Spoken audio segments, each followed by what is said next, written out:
Uma palavra, uma única palavra em hebraico, mudou o curso de 2000 anos de cristianismo.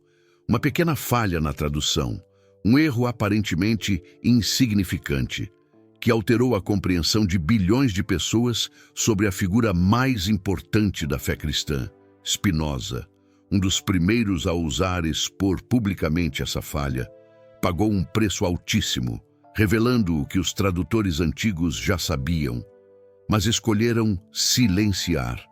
E o mais perturbador, Jerônimo. O homem por trás da tradução oficial da Bíblia para o Ocidente sabia exatamente o que fazia, quando perpetuou esse erro em 382 d.C., era 1670. Baruch Spinoza publicava seu Tratado Teológico Político, uma obra que abalaria para sempre os fundamentos da interpretação bíblica tradicional. Entre suas muitas revelações explosivas, uma se destaca pela sua simplicidade devastadora. A palavra hebraica alma, usada em Isaías 7,14, traduzida por séculos como virgem. Nunca significou virgem. Significa simplesmente mulher jovem. Esta revelação não era um detalhe acadêmico. Era a destruição de um dos pilares fundamentais do cristianismo. Para entender a magnitude dessa descoberta, precisamos voltar ao texto original em hebraico. Spinoza, educado na tradição rabínica, dominava o hebraico antigo como poucos cristãos de sua época. Ele sabia que existem duas palavras distintas em hebraico, alma e betulá. Betulá significa especificamente virgem, uma mulher que nunca teve relações sexuais. Esta palavra aparece mais de 50 vezes no Antigo Testamento, sempre que o texto quer deixar absolutamente claro que se trata de virgindade. Mas em Isaías 7,14, a passagem que supostamente profetiza o nascimento virginal de Jesus, o profeta usa alma, e alma significa apenas uma mulher jovem, geralmente em idade de casar, sem nenhuma implicação sobre seu status virginal. É como a diferença entre dizer moça e virgem, em português, são conceitos completamente diferentes. Spinoza demonstrou com evidências irrefutáveis que essa distinção era conhecida por todos os escribas e tradutores antigos. Não era um conhecimento oculto ou uma descoberta nova.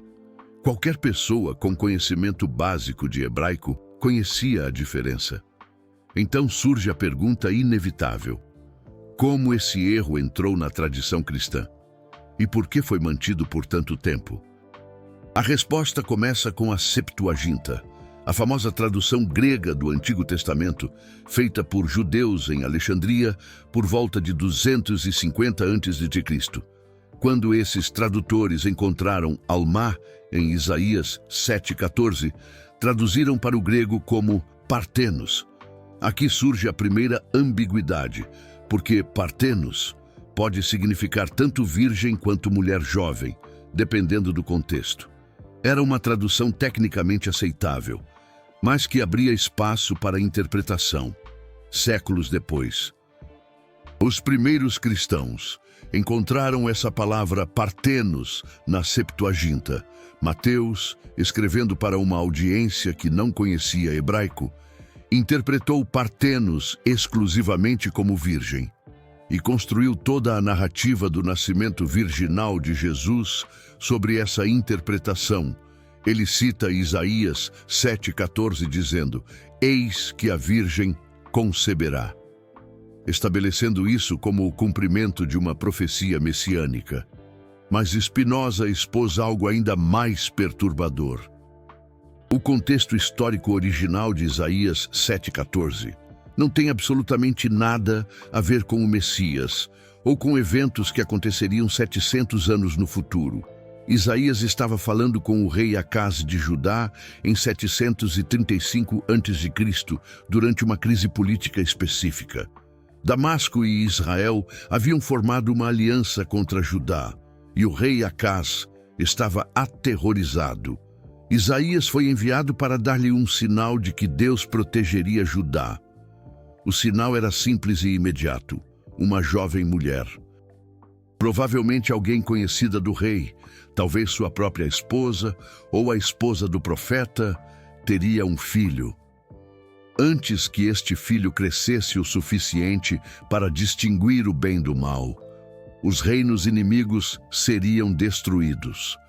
Era uma profecia para aquele momento específico, não para o futuro distante. O cumprimento desta profecia é até registrado nos capítulos seguintes de Isaías, quando nasce o filho mencionado. Esta interpretação não é uma invenção de Spinoza. Os próprios rabinos judeus sempre entenderam a passagem dessa forma. Durante séculos, eles debateram com cristãos sobre este ponto, explicando pacientemente que Almá não significa virgem e que a passagem não era messiânica. Mas suas vozes foram sistematicamente ignoradas ou silenciadas pela igreja dominante. O que torna tudo isso ainda mais escandaloso é a figura de Jerônimo. São Jerônimo, como é conhecido pela Igreja Católica, foi o erudito escolhido pelo Papa Damaso I para criar uma tradução latina definitiva da Bíblia em 382 d.C. Esta tradução, conhecida como Vulgata, se tornaria a versão oficial da Igreja por mais de 1000 anos, influenciando toda a teologia cristã ocidental. Jerônimo não era um amador. Ele era possivelmente o maior linguista de sua época. Falava fluentemente latim, grego, hebraico e aramaico. Passou anos na Palestina, estudando com rabinos judeus, aprendendo não apenas a língua hebraica, mas também as tradições interpretativas judaicas. Ele tinha acesso aos melhores manuscritos e às melhores mentes de sua época. Em seus escritos privados, Jerônimo demonstra claramente que conhecia a diferença entre Almá e Betulá. Em suas cartas para outros eruditos, ele discute as dificuldades de tradução e até menciona que Almá não necessariamente significa virgem. Ele sabia que estava lidando com uma ambiguidade linguística. Ele sabia que a interpretação de virgem era questionável, no mínimo. Mas quando chegou a hora de produzir a Vulgata oficial, Jerônimo traduziu Almá como Virgo, virgem em latim. Não foi um erro, foi uma escolha deliberada. Por quê? O contexto político e religioso do século IV nos dá a resposta.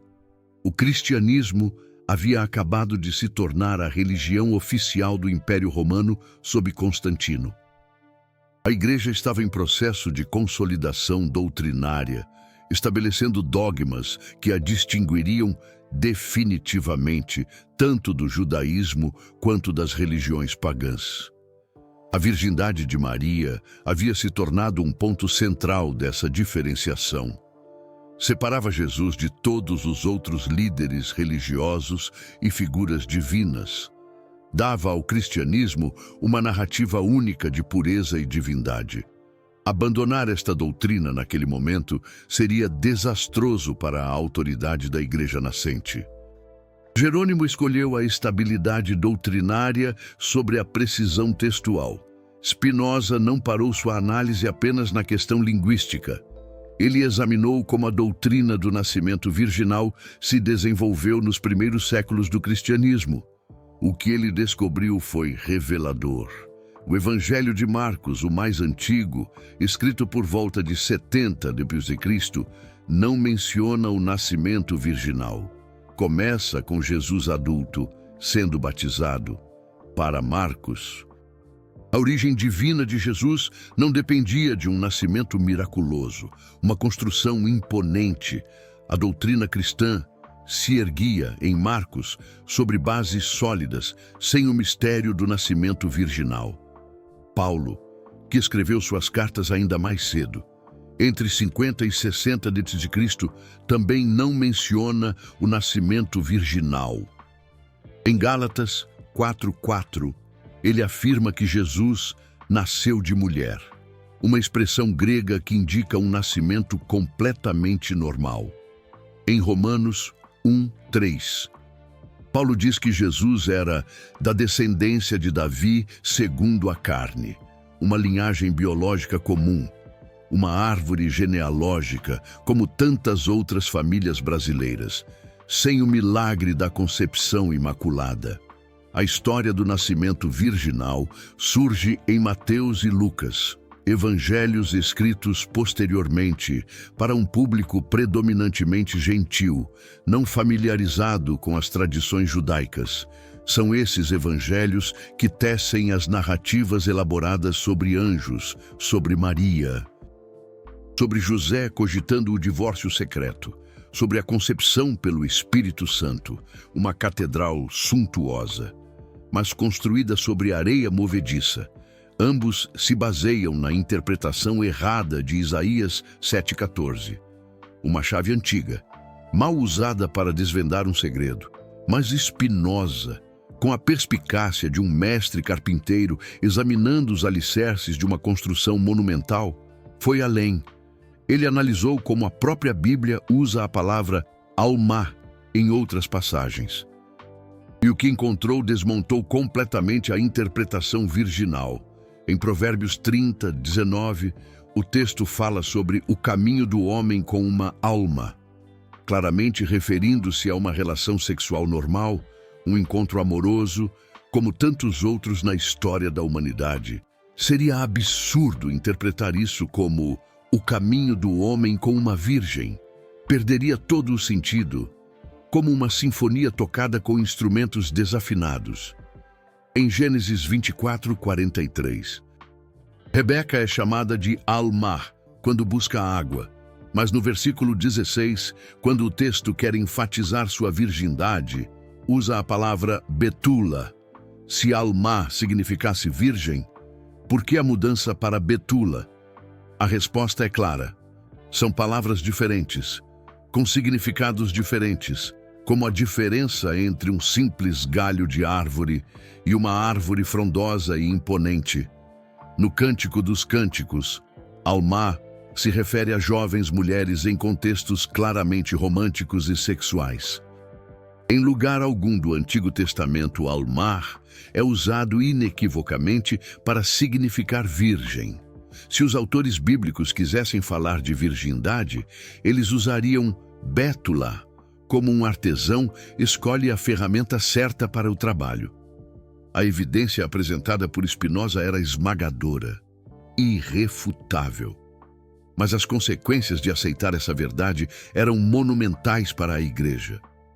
Toda a Mariologia católica, a Imaculada Conceição, a Assunção, a Virgindade Perpétua de Maria, dependia desse erro de tradução. Séculos de arte, liturgia, devoção e teologia, uma catedral imponente, construída sobre um erro, uma palavra mal traduzida. A Virgindade de Maria se tornara um símbolo poderoso, de pureza e santidade feminina. Gerações de mulheres foram ensinadas a aspirar a um ideal impossível, baseado em uma tradução incorreta. A sexualidade humana foi demonizada, a virgindade supervalorizada, tudo baseado num erro que Jerônimo conscientemente perpetuou, um erro que ecoava pelos séculos, como um sino descompassado. Spinoza também apontou a ironia teológica. Se Jesus precisava nascer de uma virgem para ser divino ou sem pecado, isso implicaria que o sexo normal entre marido e mulher é inerentemente pecaminoso ou impuro. Mas isso contradiz o próprio Gênesis, onde Deus abençoa a união sexual e ordena aos humanos que sejam fecundos e se multipliquem. A necessidade de um nascimento virginal sugere que a criação natural de Deus é defeituosa, como um relógio de ouro quebrado. As reações ao trabalho de Spinoza foram rápidas e brutais. A comunidade judaica de Amsterdã, temendo represálias cristãs, o excomungou. Suas obras foram colocadas no Index Librorum Prohibitorum, Ele foi forçado a viver sob pseudônimo, mudando-se constantemente para evitar perseguição, um cálice amargo para um homem que buscava a verdade. Mas Spinoza não se arrependeu. Não me arrependo de nada, afirmou. Se tivesse que começar de novo, escreveria as mesmas coisas, apenas com mais clareza ainda.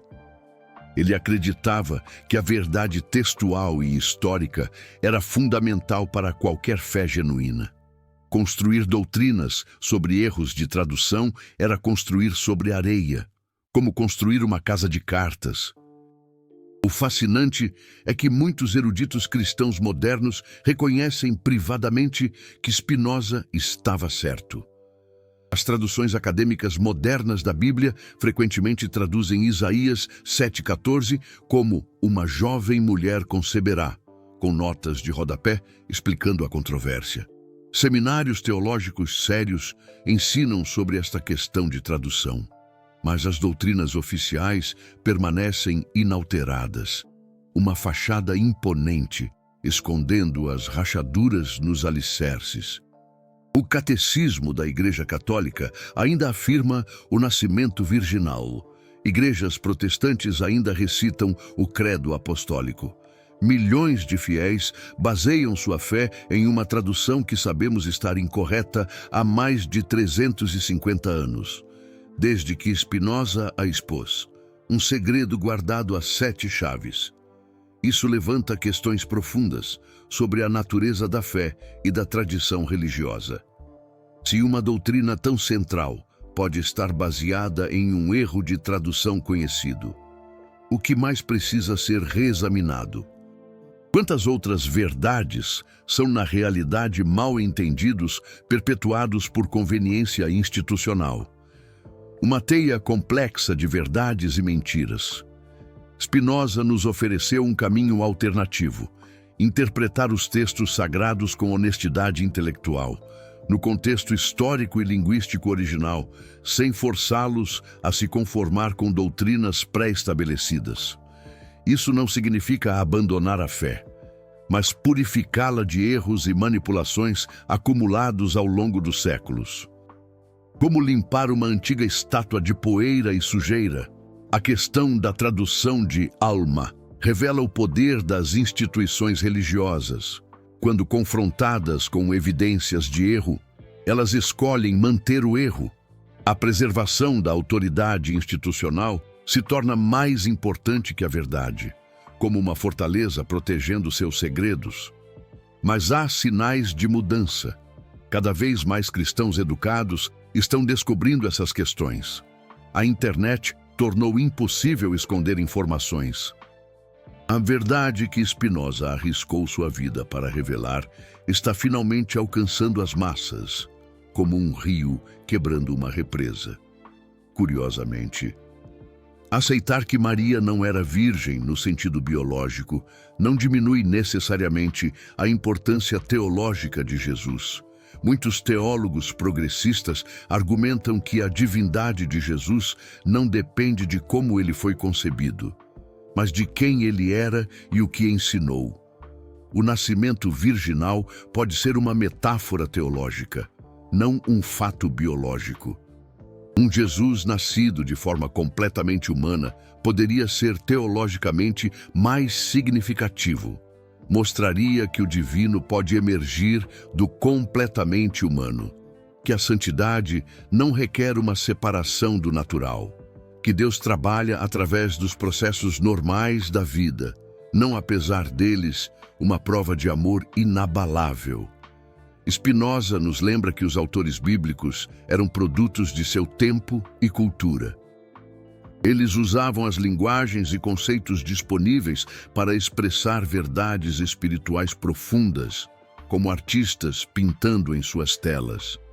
A tela da história, a tela da fé.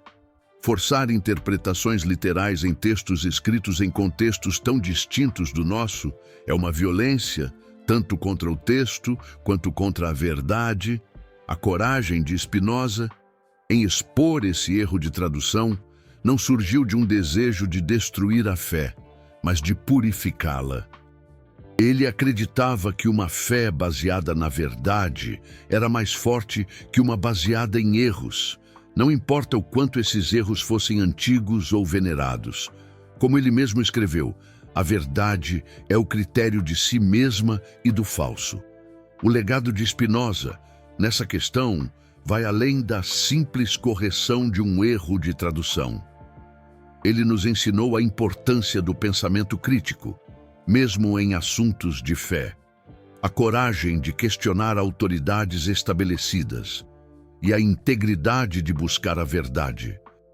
Mesmo quando ela é inconveniente ou perigosa, hoje, mais de 3 séculos depois, a questão de Alma versus Betula continua sendo um teste decisivo.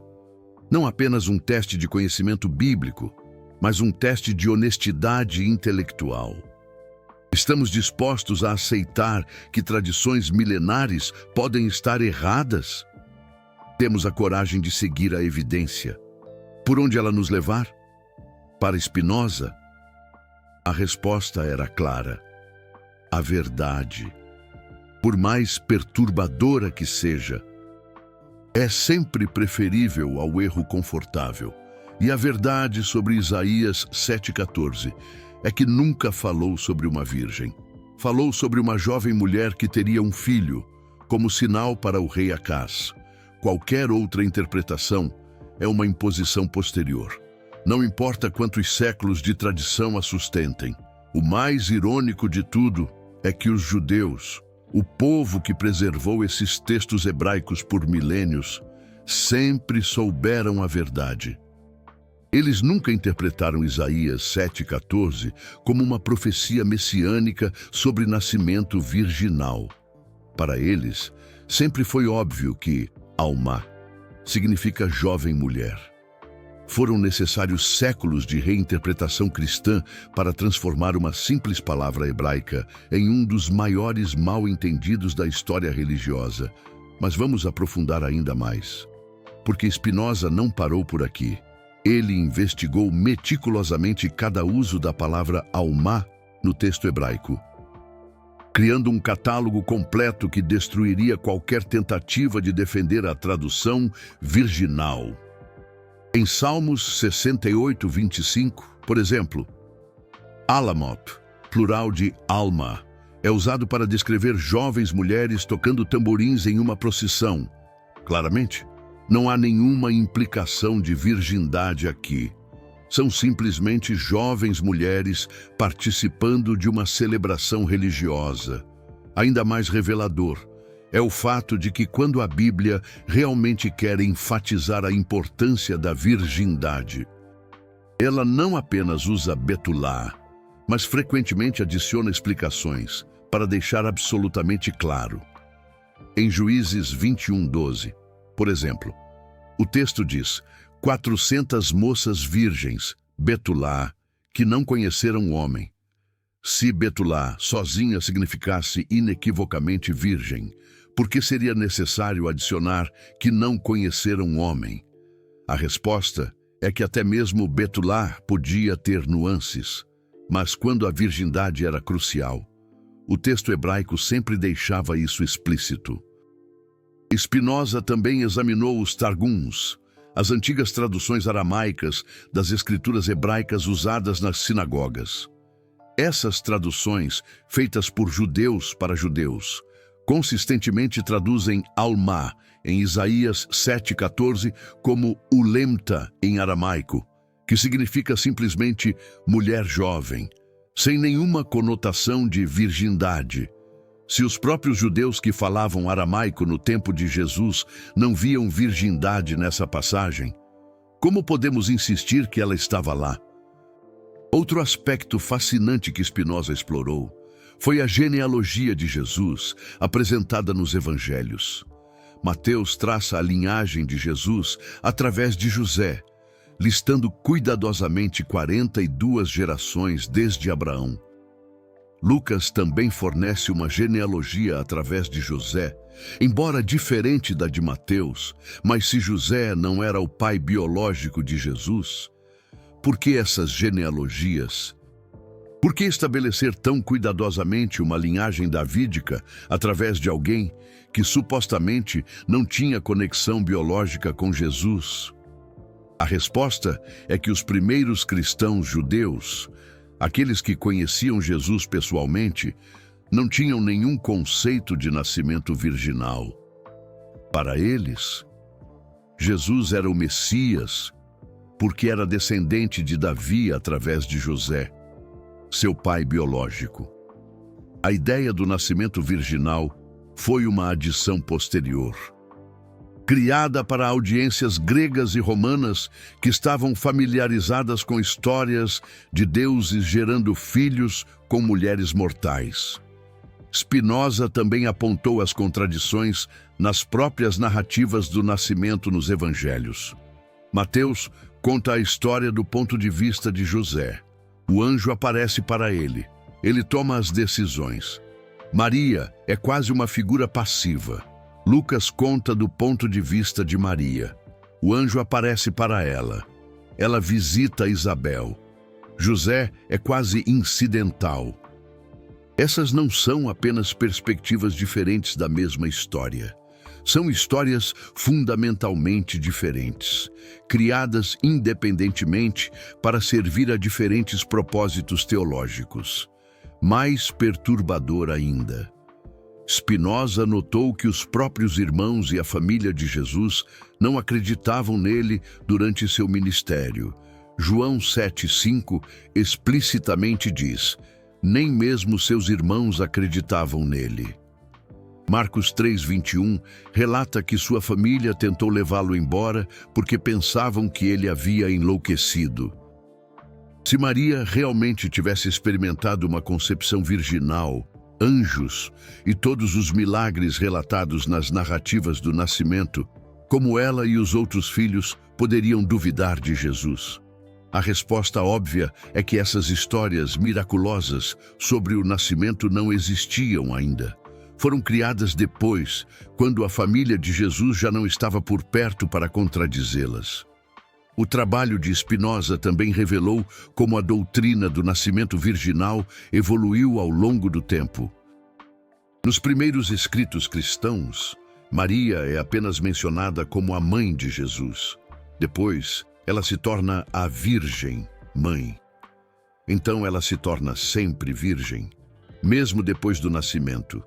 Finalmente, ela se torna imaculadamente concebida ela mesma, nascida sem pecado original. Cada geração adicionou mais camadas de pureza e divinização, afastando-se cada vez mais do simples Alma de Isaías. Essa evolução doutrinária teve consequências profundas para a cultura ocidental. A supervalorização da virgindade feminina, a associação de sexualidade com pecado, a impossível idealização da maternidade virginal. Tudo isso moldou atitudes em relação a mulheres, sexo e família por 2 milênios. Incontáveis mulheres sofreram sob o peso de tentar viver de acordo com um ideal baseado em um erro de tradução. Spinoza também explorou como outras culturas e religiões da antiguidade tinham suas próprias histórias de nascimentos virginais.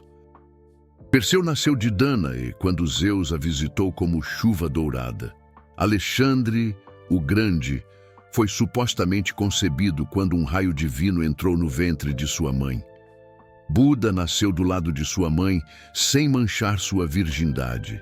Essas histórias eram comuns no mundo antigo, como forma de atribuir origem divina a figuras importantes.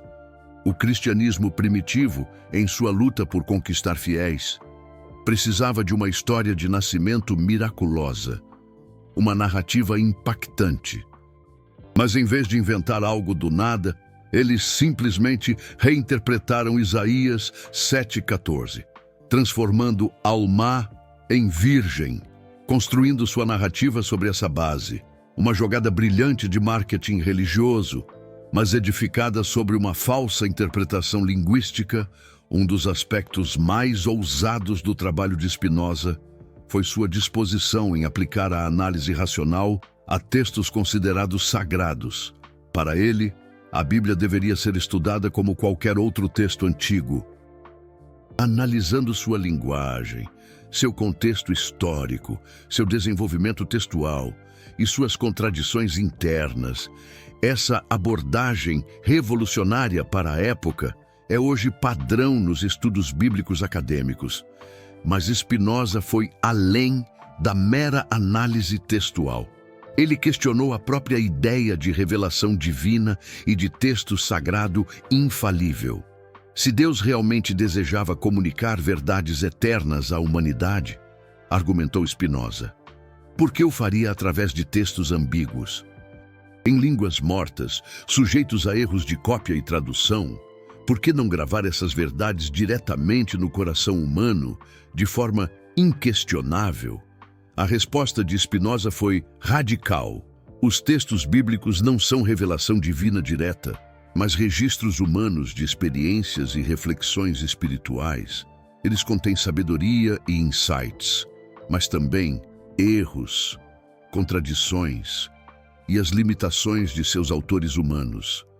Tratá-los como infalíveis é um erro grotesco que leva a absurdos, como basear doutrinas centrais em erros de tradução. Essa visão custou caro a Spinoza. O érem imposto contra ele pela Sinagoga de Amsterdã em 1656 foi o mais severo já registrado. Ele foi amaldiçoado com todas as maldições escritas no livro da lei. Ninguém podia falar com ele, fazer negócios com ele ou aproximar-se a menos de 4 côvados. Seus próprios familiares foram obrigados a repudiá-lo.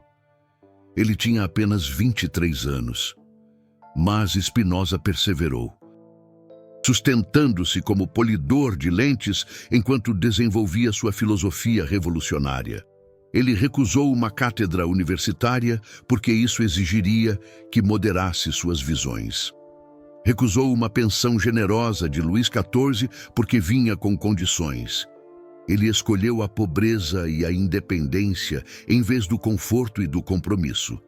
O Tratado Teológico-Político, onde ele expôs a questão de alma, foi publicado anonimamente, com um falso local de publicação. Mesmo assim, foi rapidamente identificado como obra de Spinoza e banido em toda a Europa. Cópias eram contrabandeadas e vendidas clandestinamente. Lê-lo podia resultar em prisão, ou algo pior, mas as ideias não podiam ser contidas. O impacto de Spinoza na questão do nascimento virginal foi profundo, mas lento. Levou séculos para que suas ideias fossem amplamente aceitas em círculos acadêmicos. Hoje, virtualmente todos os estudiosos bíblicos sérios reconhecem que Alma não significa virgem e que Isaías 7,14 não era uma profecia messiânica. Mas as instituições religiosas continuam resistindo a essa verdade.